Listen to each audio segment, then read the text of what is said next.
Hello, everyone. This is Tom Fox. I'm the Compliance Evangelist, and I'd like to welcome you to a special live edition of Everything Compliance. This is episode 20, which we recorded at the Society of Corporate Compliance and Ethics 2017 Compliance and Ethics Institute. Mike Volkov is on assignment this week, so sitting in his chair is Roy Snell, the President and CEO of the Society of Corporate Compliance and Ethics. Joining the regular panelists, Mr. Monitors, Jay Rosen, Vice President for Business Development at Affiliated Monitors, Jonathan Armstrong, partner at Cordery Compliance in London, and Matt Kelly, founder and editor of Radical Compliance. Each participant takes a look at some of their highlights from this year's conference and what are some of the most significant compliance-related stories that they've seen over the past couple of weeks. It's a great free-flowing interview. If you've ever been interested in the SCCE annual conference, this is the podcast for you. This is Tom Fox. I'm the Compliance Evangelist. Everything Compliance is a part of the Compliance Podcast Network. Also, please note, as this was a live recording, the sound quality is not as good, so you may need to turn up your volume to hear all the speakers. Thank you. Okay, everyone. Hello, and welcome to the first live episode of Everything Compliance. We have Jay Rosen, Mr. Monitors. We have Jonathan Armstrong from Cordery Compliance. We have Matt Kelly, founder and editor of Radical Compliance. And coming in from the bullpen, from the Minnesota Twins, Roy Snell, the president of the SCCE. We are here live at the Compliance and Ethics Institute 2017 in Las Vegas. Roy's graciously taken some time to sit down with the gang, and what we're going to talk about is whatever is on your mind around this year's conference, different venue, obviously different topics, different people. I would have to say that every conference is my favorite conference, but they're all different, and everyone has their own character. So I wanted to start off by asking, I guess, Jay, we'll start with you. What's different about this one? What have you liked? Just your thoughts on CEI 2017. I agree with you, Tom, that everyone is new. I'm just blown away by the number of people here and the enthusiasm that everyone has. And I'm a little grumbly because I led two advanced discussion groups, and I have to applaud, 25 people staying in a room communicating with each other from 2:30 to 3:30 on the second day of a conference. So, I love the advanced discussion group format because you really get people an opportunity to benchmark. I had people in there for large corporations, people in there from different industries, and we went from all sorts of things about talking about code of conduct, policies, procedures. One thing that was very interesting, I don't know if there's a technical solution out there, but somebody suggested that if you have on your calendar that you're going to negotiate an RFP, that at that point you get messaged. And it says, I hope the deal goes well, and don't accept any bribes, and make sure you're ethical. Yeah. So it's a kind of Big Brother IoT thing. I haven't seen it, but I think that would be very interesting to deliver just-in-time messaging. So I have to stop there. The Astros have just scored 2 runs, so please continue. All right. Please continue. So, Roy, you've obviously been at a lot of these conferences, and you've been a big participant in all of them. So what are you feeling different about this one? Well, it's to be honest with you, it's not terribly different. I mean, this is kind of the way we do things. We do them, this model for some of the other conferences we have. We do about 85 conferences a year, so we have to have some sort of format or consistency to be able to do that many. So it feels the same. We make slight changes every year to try and improve things. It's always a lot easier to do it here in Caesars because this facility was built better, or there's more space for this sort of thing. We had 1,800 people, and somebody always gets it doesn't always go well for some constituency. Either the breakouts aren't big enough, or the general session room is cramped, or the vendor area is cramped in this place like this. it's it's enough room for everybody. The funny part though is that you end up walking a lot further. Yeah. Yes. And so we claim to be the conference where you can burn more calories and consume them. And ironically, every year we try and think of one or two new things to do. Our folks had I don't know if it's a contest or something for people walking, and so that there was some company where you get a wristband, you get plugged into this walking contest, and boy, now I wish I would have looked more closely at how many steps this person who won took. But there's a screen in the hallway with, and you know, I mean, there's other reasons to do it, is promoting fitness, and we do this yoga thing in the morning that a lot of people know about, and so it looks really familiar to me. We do so many a year, it's hard to look dissimilar after 20 years. So Jonathan, you've been to several of these, and you go to conferences literally across the world. What about this one strikes you or sticks out? Oh, it's always about the best conference I go to, and I'm not just saying that because Roy's here. I think I've said it to Roy privately as well. I think there's an awful lot of things that are good about this conference. It's hard to find any that are not good. I've been thought I suppose this conference more than others. I've obviously know more people, so I spend more time chatting to people. I think we all often underestimate that element. If you're a compliance officer, even in a big corporation, you're lonely. You know, you don't have that ability to benchmark against each other, to sit down with somebody over lunch and say, I've got a problem with my helpline. Have you ever seen the same problem, and this sort of thing? And you know, firms like ours, for example, try and get our clients together to do that.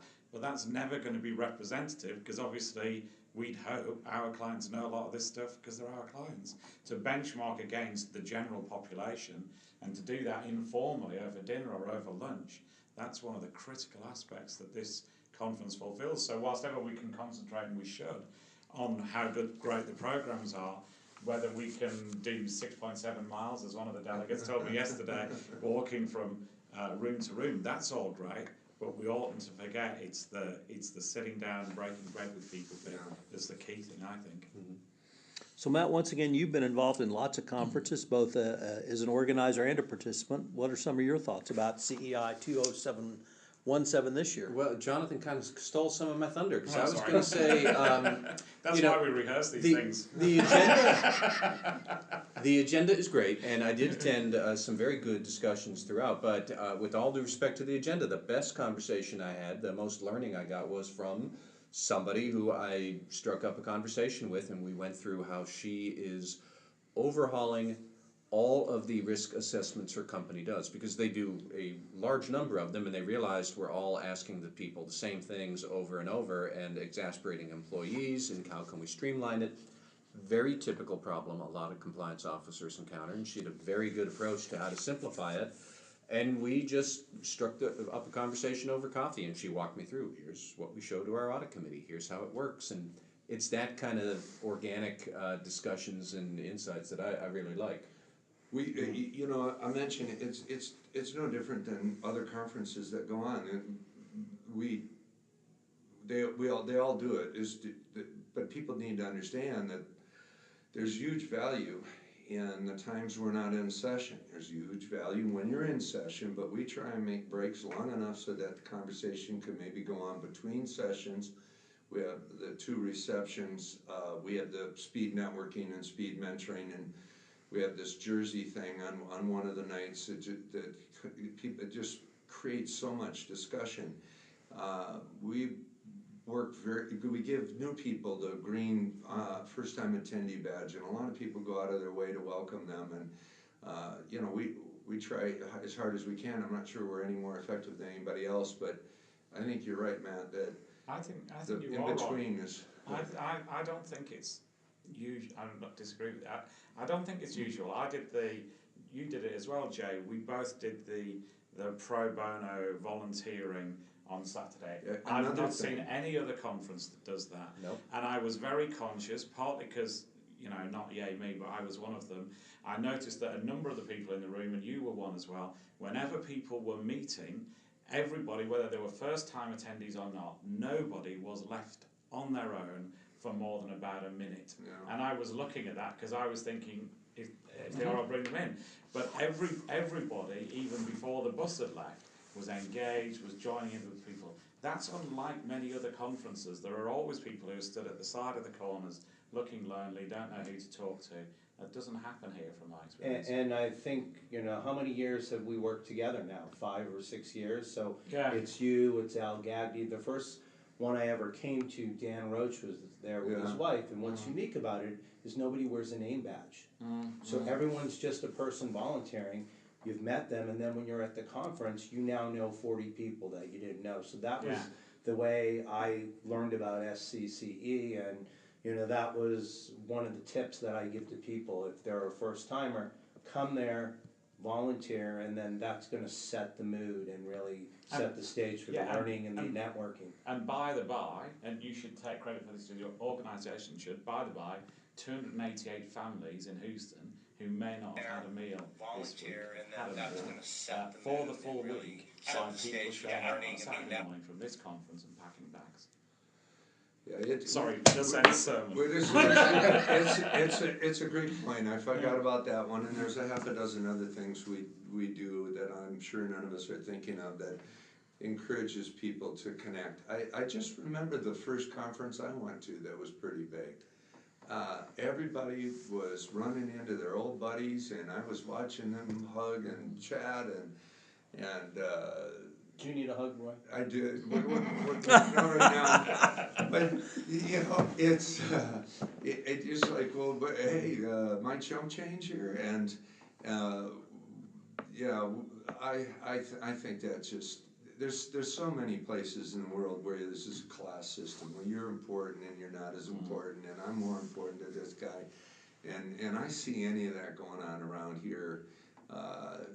A great example is the vendors. The vendors often get treated like second-class citizens, and that will never happen here. Adam Turtletop and I have spent plenty of time in a booth selling stuff in our day, and I told him he is to help me all the time keep an eye out for anybody who tries to set up a class system here, and so I appreciate the comments, particularly about the volunteer thing, and as many times as we can, we try real hard not to rank people by their importance, however you do that. Do you know the amount that the silent auction raised? I do not. It's a shame. I do know that. Over. You heard? I do know. Break some news, man. So, You ought to be an attorney, because you should never ask a question that you don't know the answer to. I've heard that somewhere. So let me set this up. That it's not the Wounded Warrior Project. It's America's Fund. It kind of focuses a little bit more on the families, I think. Of wounded veterans, and there's a silent auction each year that SCC puts on. And this year the silent auction raised over $7,000. Wonderful.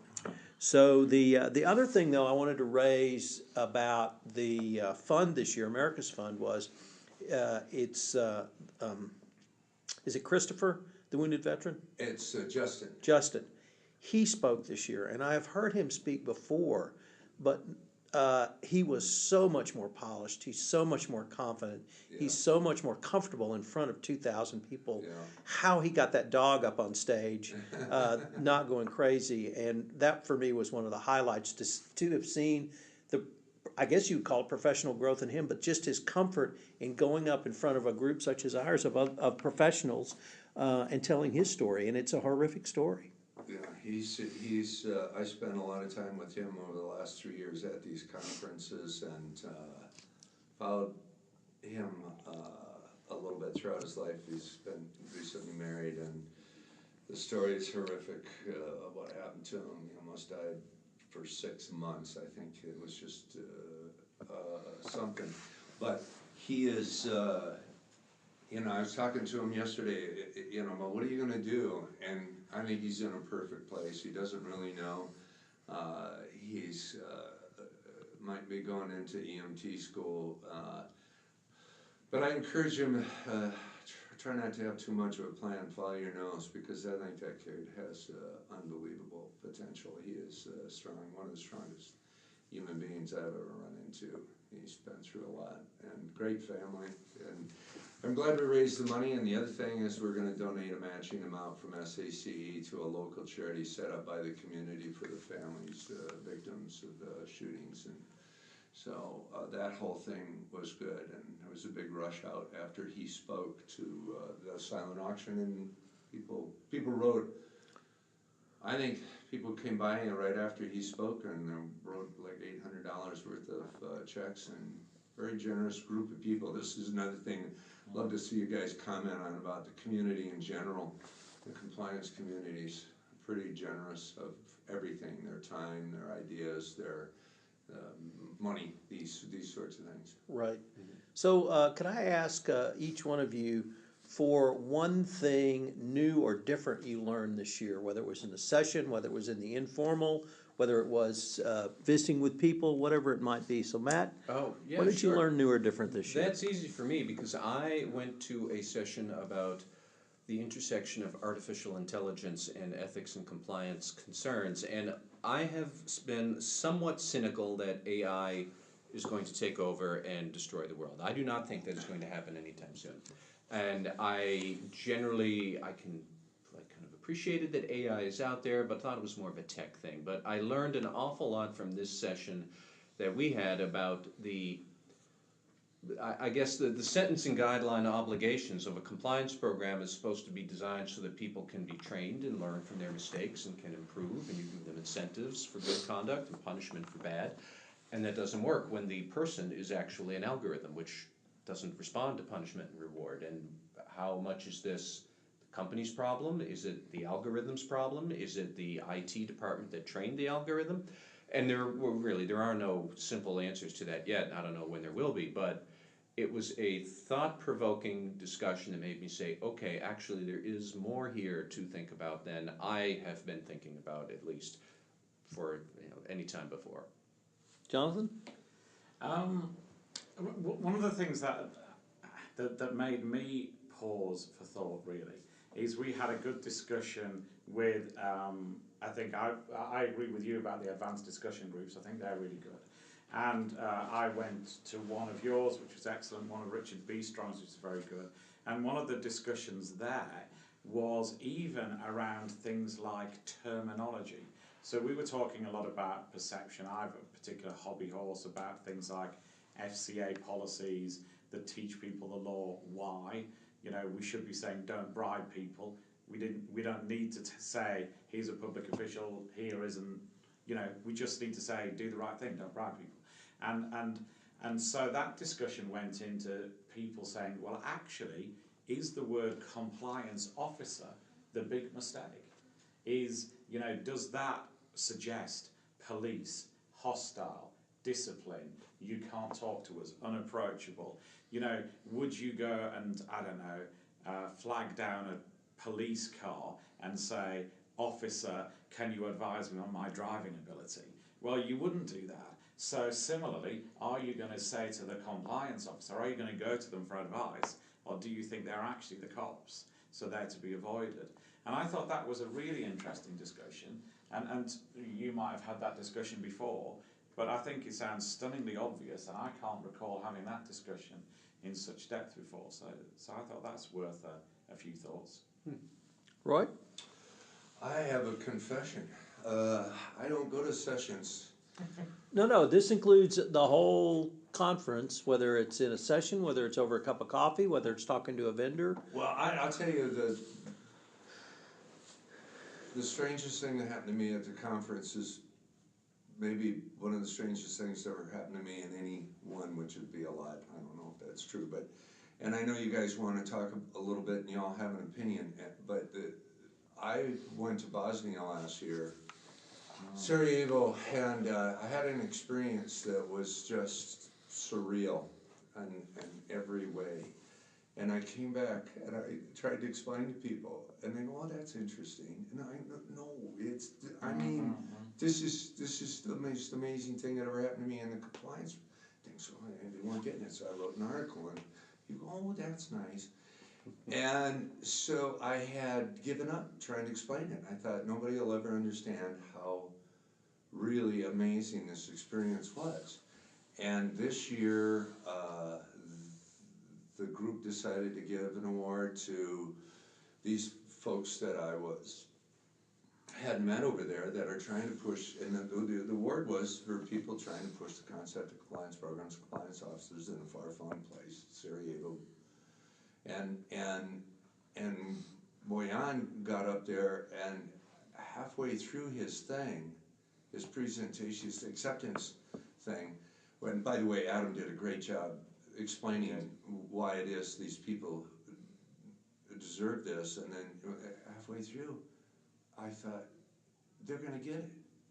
And I knew Vishnu was coming, and I know Vishnu, and I knew that was gonna be, it was twice as dramatic as I envisioned. It was if you could have had 10, 12 people helping these two folks try and say the right things for 10 minutes and get this across, and you couldn't have done better. They just must have worked so hard on what they wanted to say, and the whole room got it. The whole room figured out what I've been trying to say for a year. So it was a lot of people found it to be a wonderful experience.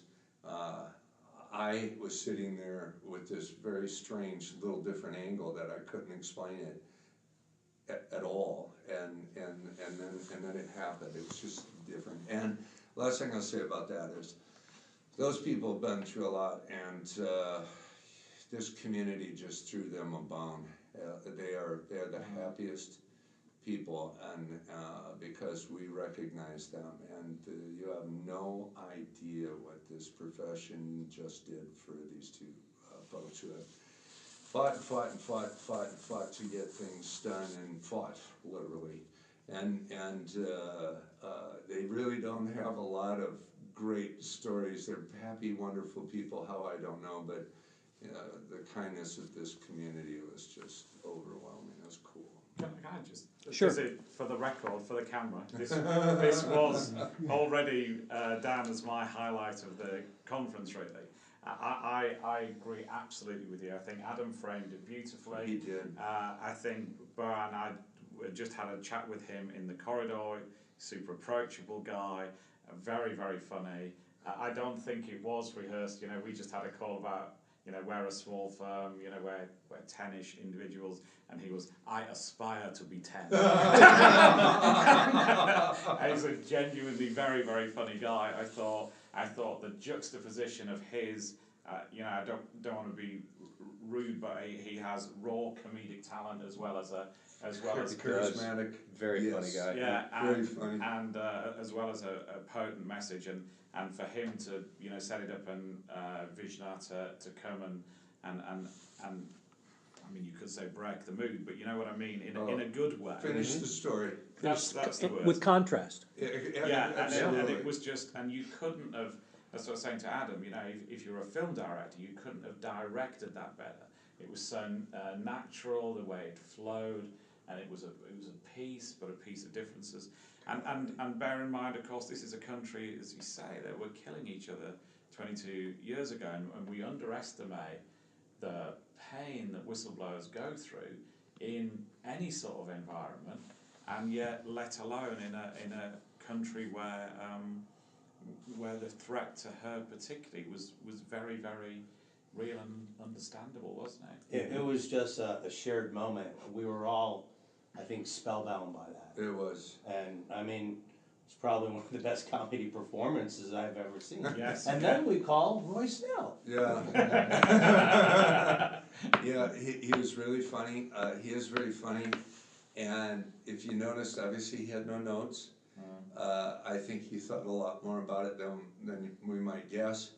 But your comment a second ago about he had the poignant message. So he tells this story, he inserts humor, he takes us through a little journey, very short one, about how they've gone from nothing to promoting compliance, and shares a little about vision, and so did Adam. So when she got up, people understood. She's a very reserved individual, and oh geez, that was so cool. Just I'm going back next week Right. to we're gonna hold one of our regional, we call them meetings. We charge very little, do a couple days, get the local folks to pick all the folks, and Joe Murphy's going, Adam's going, and what was interesting is I had a couple of people tell me I wanna go if we do it again, and I thought, how cool is it that everybody else is rushing to Paris and whatever, Dubai, which we are too, but I really wanna be the guys who are rushing to help whoever. We can only do so much, but nobody would have ever put Sarajevo on the map as a place to go hold any kind of compliance conference for a number of reasons, particularly business-wise. You know, it's just not going to generate a lot of people, but they'll need it and they'll appreciate it. And I just want to explain that one quick part of this for those listening. About a year and a half ago, Boyan and Vishnu were talking and saying, SCCE has helped, we found these things on the website, we learned about who this Roy Snell is, and Vishnu just, if we could just get him to come. They were holding a conference, and she's going, but he would never come. And she's a very reserved, humble person, and Boyan is this 180-degree different, bigger than life guy. Well, we'll ask him.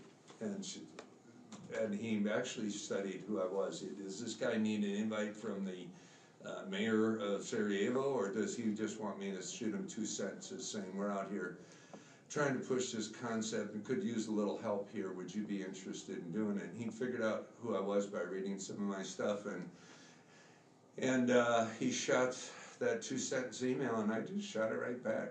And then 6 months later, there I am sitting in the Sarajevo airport thinking, I have no real clue what I'm getting myself into.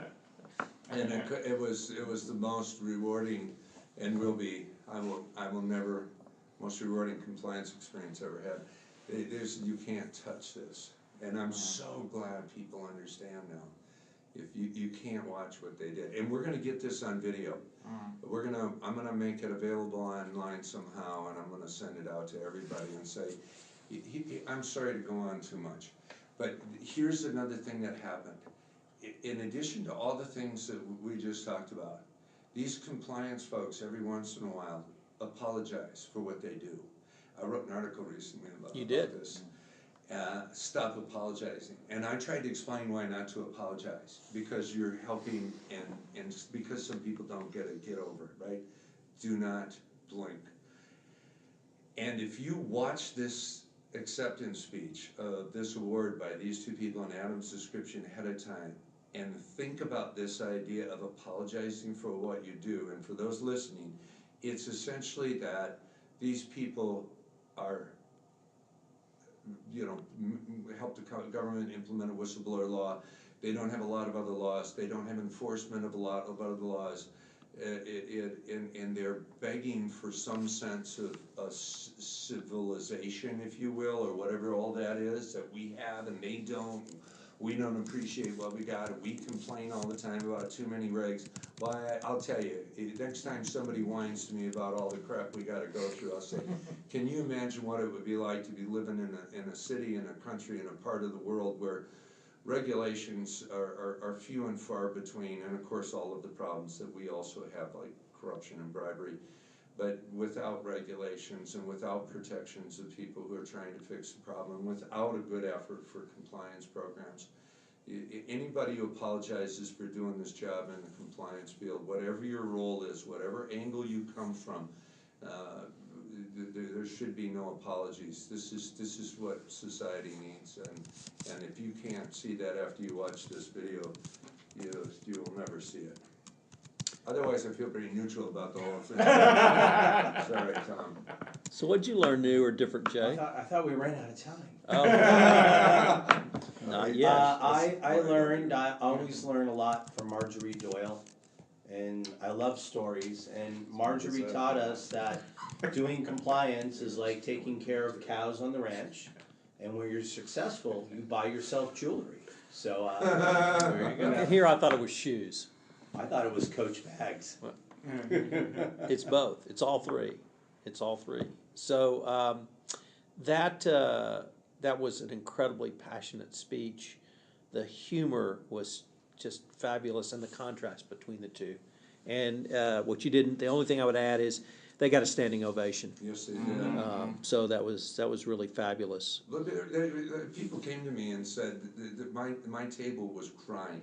Yeah.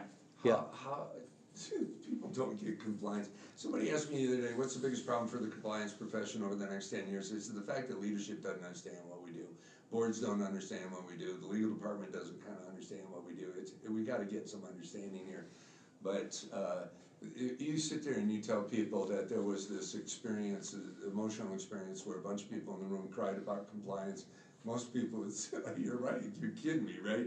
Emotional about compliance. It was really cool. So maybe let's turn to some of the things that's on everyone's mind, kind of compliance-wise or otherwise. Jay, why don't we just start with you? Anything newsworthy or that you guys have faced at affiliated monitors, or something different that's any compliance lessons from Millie and Michaela that they've taught you lately, or have you just been buying bags, shoes, and jewelry? No, I've been, I don't know. I think what happened, you and I spoke about it on this week in the FCPA, and we talked about what's happening in Hollywood and about whether or not we really are at an inflection point. And I'm not sure if you said it or Tom said it, but who said that sexual harassment should now be an ethics and compliance issue and it's no longer HR? Who? I said that. Oh, okay. See, There you go. all my best ideas come from Tom Fox. But you know, that really hit home, and I think when Tom and I spoke about it last, I was you know, not very hopeful. I've been in many different industries. I've been in investment banking, I've been in business services, been in the entertainment industry, and you know, there's always unfortunately some person who's wielding their power against somebody else. So I think I'm a little bit more optimistic after this week, especially after hearing that speech. So, you know, I think we still have a long road to travel, but I feel better about this today than I did when we spoke last. Great. So anything on your mind other than anything else you've talked about? Boy, the one thing I should mention is we announced at this meeting the completion of a 6-month process by a subcommittee of the board to select an incoming CEO who we've identified, and so the ink is barely dry on the contract with a gentleman named Jerry Zach, and we don't have enough time to do it justice, but I could not be more excited. His background is as if he spent his whole career getting ready for an opportunity like this, and it's a perfect marriage because there's not too many jobs like this where you get to sit in this seat that I have and work with the profession, a profession. There's just not a lot of, there's by definition 1 or 2 in every profession. Jobs like this, and it is just perfect for him. It's a perfect fit for us. I also asked everybody in the audience to welcome him, and no surprise, he got 525 LinkedIn invites within the next 6 hours. And so I thank everybody who did that. And he's replied back already. Yeah. He is, I don't know if he must have slept because he was teaching Monday and today, all day I think it was, and he's very excited to do this. And what we're going to do is I'm going to work for about the next year and a couple of months to let him run around and go to these conferences and work with the staff and the board and the vendors and the government contacts that we have, and not have to worry about the organization for a bit. And then we'll give him the title, and I'll stick around for a little while in the basement, helping him and staying out of his way. And it's just an important process for this profession. You know, I've seen other professions mess up this transition, this handoff, almost more often than when they get it right, particularly with the long-term executive. And so we have a 3-year plan in total. We're 6 months into it. The board did an unbelievable job, looked for a long time, got the right person. We're gonna let him get his sea legs, and then I'm gonna go into the woods for a while. So Jonathan, what's on your mind? Are you are going to become a remainer, or are you going to lead the charge back, or advance to the rear, or something else? I get thoroughly depressed about Brexit, so I'll skip that. I tell you one thing that's been going through my mind, and it's an amalgamation of all sorts of things, and picking up some of the things you discussed. So my second highlight is wrong to rank them, but I suppose you have to. Was Marjorie's talk, which I thought was excellent as well. And I have a personal investment in that. You might not know the story, but so the first really big compliance project I did was for DuPont in 2001, I think. So Marjorie was on the periphery of that project, and I helped design DuPont's global privacy program. So that was very, very early. DuPont were a great client, very trusting, etc., etc. And a lot of the things that she said about, you know, being at Wilmington, being at their site in Geneva or something, ring true even as external counsel. Things like they have this obsession with holding onto the handrail. If you go onto the premises, you know, you can be fined for violations. I saw somebody be fined because it was 10 miles an hour and they were doing 12 or whatever.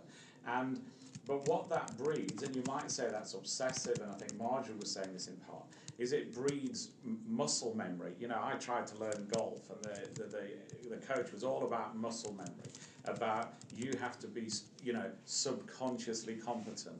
And I think that whole DuPont culture on safety and by extension compliance was all about that. And why I'm interested in that at the moment is we've had a lot of security breaches this year. So we've handled about 60 security breaches, and people behave very, very badly. They try and throw each other under the train. They don't concentrate on how to remedy the situation. Their nature is to concentrate on how to blame the next guy, make him look culpable, he goes under the train, I survive. And so what we've been trying to do with some clients is change that muscle memory, to go from that inward, retrospective, let's have the post-mortem, to let's minimize the damage, you know, a lesson that many corporations could learn. Let's minimize the damage. Let's get things, let's look after the victims. Let's protect them first. There will be a time for, you know, we're in Caesar's palace, for the emperor to be stabbed in the back or whatever. But it isn't now. The time now is to focus on how to make the situation less harmful.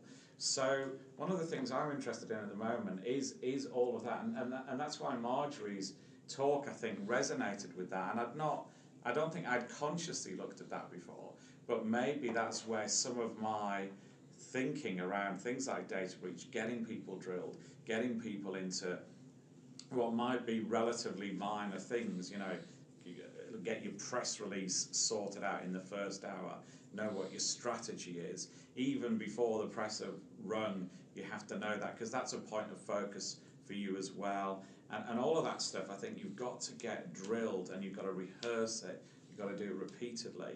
And in retrospect, I think that's what the DuPont training was doing all these years ago.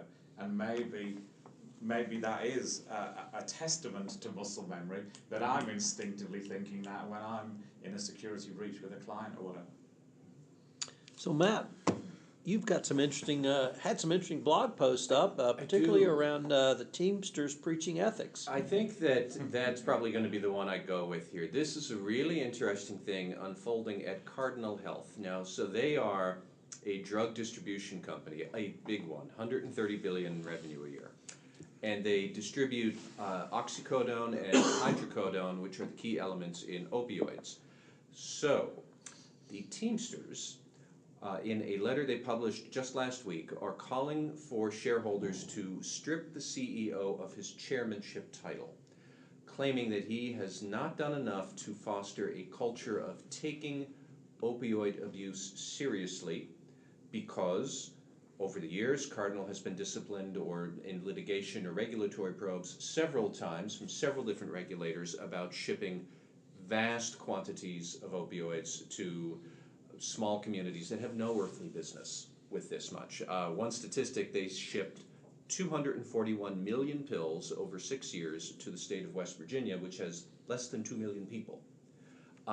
So the Teamsters are running around saying this clearly shows there is a culture problem. You do not take ethics and compliance seriously. And Exhibit A, and this is where we get back to ethics and compliance, is the bloated incentive-based awards to the Chief Compliance and Legal Officer at Cardinal Health.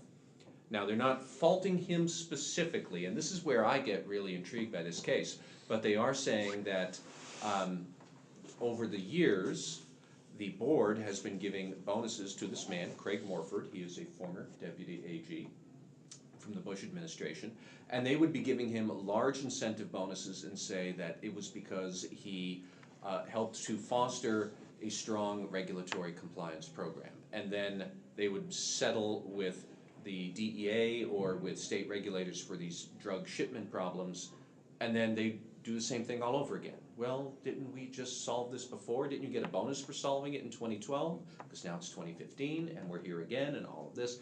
That's the Teamsters' argument, is that clearly his bloated pay shows the board and the CEO are not taking culture seriously, so therefore we should separate the CEO and chairman roles. They ran this number at McKesson, another drug distribution firm, earlier this year. I don't remember if the compliance officer there was in focus, but they basically got McKesson to do this. So, I mean, the Teamsters are no joke when they say this. But I do think it underscores the challenge, and I know that Donna Bohm, if she is around somewhere, would love to see this, to hear this. This is the problem of combining legal and compliance into the same role. Because on one hand, Craig Morford did his job very well. He had a regulatory probe. He's the legal officer. He's supposed to settle it and make it go away. That's what he did. On the other hand, he's a compliance officer. They're supposed to be about codes of conduct and ethical standards. So you don't have these problems. But they did. So did he do his job here or there? Or was he, you can't fault him for doing that, which the board is incentivizing him to do. And it's a fascinating problem. I don't know what the right answer is, although I think combining legal and compliance is not it. And this will come up for a shareholder vote on November 8th. I will be curious to see how much support Cardinal investors give this Teamsters idea, but it's it was a showstopper to see that the compliance officer's pay is the evidence in this kind of a case. Roy, what are your thoughts on that? Well, I think that raises a bigger question about compliance officers' pay. I think that's a stone that has not been turned quite yet in this profession. And then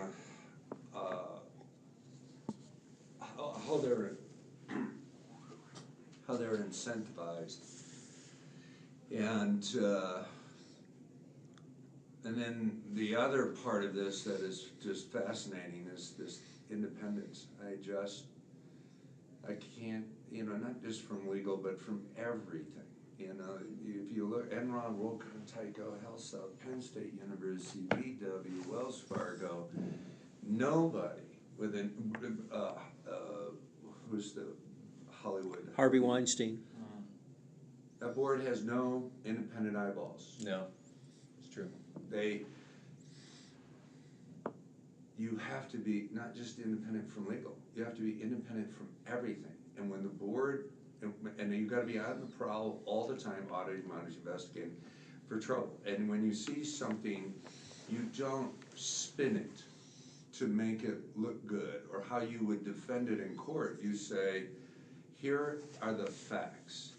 Here's the good news, here's the bad news. Here's maybe, if it's serious, an outside independent, meaning this person doesn't get money from us on a regular basis, opinion, expert opinion about what you, the board, should do, or what you, the CEO, should do. So, you know, that just will forever be a fascinating issue, Matt. I think it underlines the point that legal and compliance are not the same thing. And you know, like I said before, I don't fault Craig Morford for settling these cases. That's what a general counsel is supposed to do, is get rid of the legal exposure. And in a company like Cardinal, it's very easy to settle it. They have plenty of money. They've got a skillful legal team, but that's not what compliance does. Compliance's mission is not to make the legal liability risks go away, whether you're cutting a check or anything. It's to build a better culture in a company. And these two missions do not play well in the sandbox together sometimes, and it leads to these very awkward situations like we're having a Cardinal. I mean, the Teamsters aren't wrong to raise this point, but I don't know that Morford was wrong to do what he did. We could always pick on the board because generally I like to pick on boards. But like, I don't know what the right answer here is, but it's a really thorny question. So it's very interesting you bring that up, because that came up in one of my sessions. And there was a compliance officer, and he asked, how do I explain to the people in the company why compliance is different than legal? So we had 20 people in the room trying to figure out that was, and one of the answers was... And did Roy Snell say, have you been in a cave for the last 20 years?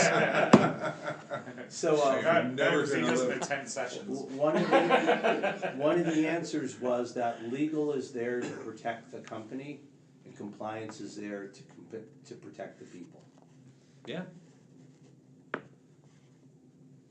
I don't know what more needs to be said. I've been in a cave. I think this conversation should never be had without at least some acknowledgement of the fact that society has figured out that the internal audit folks shouldn't report to, say, the CFO. That those people should have independence and report to audit committee of the board, the dotted line here, the straight line there, I don't care, but eventually you have to have executive session and be able to tell the folks that problems are being covered up or not. And so how the world is figured out, or was forced through Sarbanes-Oxley, that independence for the internal auditor makes total sense, but independence for someone who has just not one risk area, but every risk area should not have independence. I'm sorry, to the people on this planet, none of you are making sense to me. And we've gotta figure this thing out, because these boards, you know, and it is true, Matt, you know, there's a lot of people that are, you know, CEOs and boards, and I understand, and it's a good angle when you guys wake up and you're behind this problem to some degree, but man, they're getting such horrible advice. So a quick question, under the GDPR, so the new data protection laws in Europe, the data protection officer, who's got a quasi-independent role, has by statute to have a direct reporting line to the board. Is that the road we should be going down? Can I comment? By the way, Sarbanes-Oxley cost us a few dollars to implement. I'm telling people, those that are blocking the independence of the compliance officer, there will be Sarbanes-Oxley 2. I didn't know this, I can't wait to go research that a little bit more, which will, like Sarbanes-Oxley 1, in part got independence for the internal auditor and external auditor, rotations and things like that. There'll be Sarbanes-Oxley 2. It's gonna cost us the same amount of money, and I'm gonna collect the names of every one of these people that are encouraging society to prevent compliance officers from having independence, and I'm going to find them all. I'm gonna put their name on a list, I'm gonna add up the names, I'm gonna divide the number of people by the total dollars that this costs business, Sarbanes-Oxley 2, and I'm gonna send an invoice to all these people that instead of us as a business community saying, this makes sense, let's not get in the way, let's do it, you know, instead of doing it ourselves, forcing the government to do it, costing us a fortune. I'm just so tired of this It's 21 years later, and I'm still having this conversation. That's what I think, Tom. So we've got a few minutes left to wrap up, and I'd like to throw out this question. What would you like to see next year, either different, more of, or just suggestion-wise. So, Matt, you got any thoughts on what you might like to see, new, different, or other Oh, for next the year? conference, well, other than more free drink tickets. See, let me. But Roy Coming was to you. always very generous in slipping me a few extra drink tickets, and I thank him for that. I am a big fan of studying emerging markets and the challenges there, and we already get a very good international attendance. But maybe something that is some way for people who are looking to find others from specific regions. Something is actually on a very prosaic level. I actually was going to tweet out: are there any other Boston people who might be on my flight home?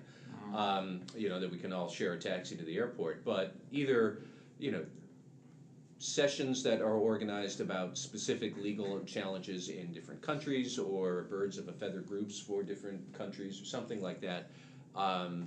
But that's one thing I'd like to see. Jonathan? Well, since it's live, I will plug tomorrow morning's session. All that right. I'm doing almost to that point, to get the internationalists together. We've got a Canadian speaker, I'm obviously non-Native American, and a New Zealand-born lawyer who's practiced most of the time in Asia Pacific. We're basically taking 2 continents each, and we're trying to look at their I'm taking the polls, by the way, that's how we've worked it out.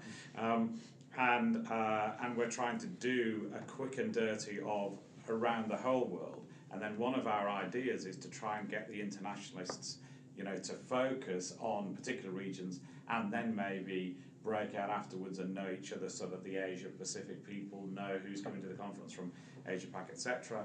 One other conference I go to has quite a neat tip for that, which might work, is that if you're a non-US resident, you're given a flag for your badge which has your home country on, so people can identify where you've travelled from, and that might be a good idea for SCCE generally, so that you can see. I would absolutely. We will do that. I will get it done. I like the idea and particularly in the sense that. Again, this, we're better than you, you're this class, I'm here. So many associations try to set up this class system of the haves and the have-nots, or the plebes, or the people who are lucky to be here in my presence. Oh, I want to just scream. And to be able to put that flag there of, in this case, it would have been 40 different countries, 41 really, and is saying we're very excited to have you all here, and I will find a way to get that done. Absolutely guarantee it. Some sort of sticky thing, badge deal. So do you have anything you'd like, other than your plug and answering Matt's query? Do you have anything you'd like to see, new or different? I wonder if now's the time for a Tuesday night reception as well. I think a lot of people are rolling on from Sunday night to Monday night to Tuesday night. I wonder if it's an idea just to have a Tuesday night reception as well now. It's funny, it's really difficult to do this live because it's, that particular idea is probably a $50,000, I have no idea, but we probably shouldn't decide on. I've thought about it a lot. I actually think if we really truly mean what we say, which is the networking is as important as the education, why not do another one? Maybe do something really different or simple or not costly. Money isn't that big a deal. I think we'll be fine. But the one other fact that we'd have to keep into thinking about is the things that affect the vendors. The vendors, we have to have one here. More than one. But the people that have booths and We're all vendors, thank you. Okay. But those who have booths, all those you guys have booths, it's one other thing to think about. I wonder if they'd welcome it though. I think if I'm with them, I'm here. One more night. and if you say let's say it's, I don't know, we shouldn't make it up on the hoof, but let's say it's $20,000. Let's say it's $20,000. I will bet you a quarter pen that you will find 4 vendors that will give you $5,000 each. Yeah, we will absolutely take a look at that. I think that would be, you just can't get enough of this, I'm trying to think in my head if I know some number that, 20K, I don't know, but It's, the more networking, the better. I'll look into it, absolutely, absolutely, and the flag thing for sure. I'd be writing this down, but Tom took my pen away, cause And more, That's why and he more, wants to drink, walk more in. drink tickets for Matt Kelly. Yeah. More drink tickets. I'll tell you why Matt Kelly got free drink tickets. Matt Kelly was very supportive of our approach publicly on how we handled the situation after the tragedy that occurred here, and we greatly appreciated his support, and so that's why Matt got free drink tickets. So let me jump over to Jay. What might you suggest, or what would you like to see? What I heard from a lot of the folks who were in my two events discussion groups is that I think people would like to see more opportunities where they're interactive. And I think still trying to be everything to everyone, we have a lot of PowerPoint decks. Now, one thing that worked out well, I was in a session this morning about developments at DOJ with regard to FCPA, and it was our good friend Nat Edmonds, and he had his PowerPoint deck. He was only able to open up a couple pages, and then the audience took it over. And I think that's the way we need. I think we need to think of the PowerPoint deck as a leave behind. And I think if we can't figure out a way to make these things more interactive, we're kind of doing a disservice to the folks who come here often. And you know, from my perspective, I'm very lucky that I have people like you and Nat who will come to my sessions and be part of it and share your knowledge and be interactive. So my suggestion would be to try to find more opportunities to do that. Yeah, the advanced discussion groups are key. I always, I'm not sure I did this year, but I quite often will send an email to the speakers 2 weeks before, a week before. Engage, engage, engage. During, after, before, talk to the people. Now, sometimes it's easier than others, some subject matter maybe, if the room's too big, you know. But the advanced discussion groups are built for that, and they should not be handled any other way. And I think we have at least, we might have 2 tracks of those, I don't remember. Well, we went 2 days, so I did one on Monday and one on Tuesday. Yeah, we have them run through the whole 3.5, or at least during the Monday, Tuesday, whatnot, but Three simultaneously, I think, most of the time. and so we'll add more if we can. There's some limit to the number of rooms and all that. Well, But the point is that people shouldn't have but 1 or 2 slides. The idea is that all the other stuff is didactic. If this is where the room chats, and it's and we limit the number of attendees, which drives people a little batty. But you know, that's an idea we came up with. Dan Roach did several years ago. We've used it to get at this thing called advanced compliance, which I think is a myth. By the way, there you go for a future topic for you guys. Advanced compliance. Please try and explain to me what advanced hotline is. Is that like got two numbers? You know, is advanced education. You know, do people who teach in this building not advanced do a lesser job? Regular hotline. You know, Advanced hotline goes directly to the prosecutor. This would be funny. You guys could write this comic book, I mean, a comedic book about this stuff. But yeah, we're gonna do everything we can for all the interaction we can get. We really value that, and that's how people get at their issues. You know, it's like these podcasts, really. Tom and I've done, you guys have done them. One person says something, the next person says something, the next person says something, and you get to a point in which that thought would have never happened had people not played off each other. That's where 1 and 1 makes 3. It's really pretty good, and that's what happens in these things. We'll do as much of that as we can. Thanks. So I'm going to take liberty to have my request. And my request is actually twofold. Mine is both to the organization and also to the membership. And it is, for the organization, it is more and longer speed networking and speed mentoring. Those are 2 of not only the most enjoyable things that I've done at this year's conference, but also I've learned the most. And I've learned the most, frankly, from people who were in government, getting ready to go in the private sector, had just started in the compliance profession, by the questions they ask, and it made me realize these are things that they need to hear, and they're things that I need to see.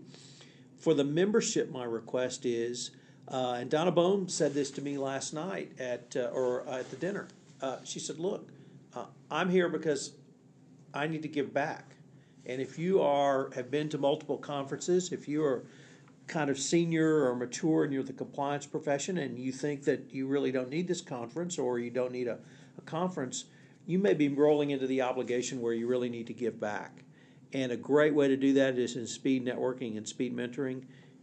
They were both way too short, and if you guys wanted to put another hour on, I'd certainly sign up for both. So that's really my request kind of going I think forward. it's a great idea. This is Tom Fox again. Thank you for listening to this episode of Everything Compliance. If you have listened to this podcast on iTunes, I would greatly appreciate it if you would rate our podcast, which would help in our rankings and also help get word out about the only roundtable podcast in compliance where 4 of the top compliance commentators literally across the globe get together to talk about issues in compliance.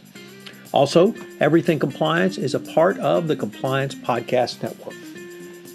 I hope you will join us again for another episode of Everything Compliance. You can't underestimate how even if you're just walking off with something in the corridor or on the elevator, to see somebody who you recognise when you're in a room of 1,800 people that you don't recognise is dynamite. So I wouldn't change the timing.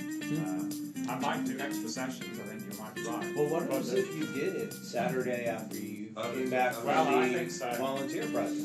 Or if there's a limited number of people that can go to the volunteer project, why don't we do one while the volunteer project is going on? Well, except that I think Jay's point is right, that the volunteer project is a bonding moment as well. Maybe you've got Saturday afternoon for that, do a session then a Sunday one or whatever that might be. I'm making notes. I like these ideas. So, gentlemen, this has been way too much fun. I'd like to thank everyone. Roy, thanks for pinch hitting and coming in from the bullpen. As of the top of the ninth, bottom of the eighth. Astros now 4-2 with no outs and 1 on for the Yankees. So hopefully we'll hang on and go Astros. All right. Thank you, Tom. Thanks, Tom. All right.